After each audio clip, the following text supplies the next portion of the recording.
ఎన్నికల ప్రచారంలో భాగంగా అరకు పార్లమెంటు ఎన్డీఏ అభ్యర్థి కొత్తపల్లి గీత పాల్గొండ నియోజకవర్గం సీతంపేట డివిజన్లో పర్యటించారు. మారుమూల గ్రామాలైన శిలఘం, మల్లికుసుమ ఈ గ్రామాలతో పలువురు ఓటర్లను కలిశారు.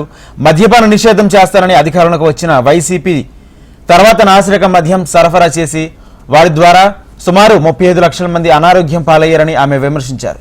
హత్య చేసి డోర్ డెలివరీ చేసిన వ్యక్తులు నాయకులుగా వైసీపీలో చెలామణి అవుతున్నారని కొత్తపల్లి గీత ధ్వజమెత్తారు. దేశం కోసం, ప్రజల కోసం మోడీ రోజుకి 20 గంటలు శ్రమిస్తున్నారని తెలిపారు.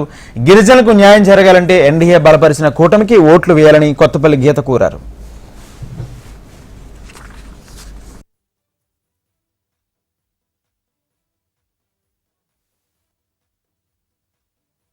ఈ రోజు ఈ కూటమి ఏర్పడిందంటే చంద్రబాబు నాయుడు గారు, పవన్ కళ్యాణ్ గారు, నరేంద్ర మోడీ గారు సంకల్పం ఏంటంటే మన బిడ్డల భవిష్యత్తు బాగుండాలి, మన జీవితాలు బాగుండాలి.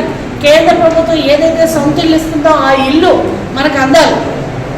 కేంద్ర ప్రభుత్వం ప్రతి ఇంటికి మంచినీరు ఇవ్వాలనుకుంటుంది, ఆ మంచినీరు మనకు అందాలి. మన రైతులకి పొలాలకి నీళ్ళు ఇద్దామనుకుంటుంది. కానీ ఇక్కడ ఉన్న ప్రజా వ్యతిరేక ప్రభుత్వాలు అవి రానివ్వట్లేదు. ప్రతి ఒక్కళ్ళ జీవితం లక్షాధికారం అవ్వాలి, వాళ్ళందరి జీవితాలు బాగుండాలి, వాళ్ళ బిడ్డలకు ఉద్యోగాలు రావాలి, ప్రతి మహిళ అధికారం సాధించాలి, ప్రతి యువకుడు వారి కాళ్ళ మీద వాళ్ళు నిలబడాలని మోడీ గారు సంకల్పించి ఎన్నో రకాలైన కార్యక్రమాలు ఇస్తున్నారు. ఈ రోజు మన దేశంలో చూసామంటే 60-70 ఏళ్ళు దాటిన తర్వాత అసలు ఎవరు పట్టించుకోరు.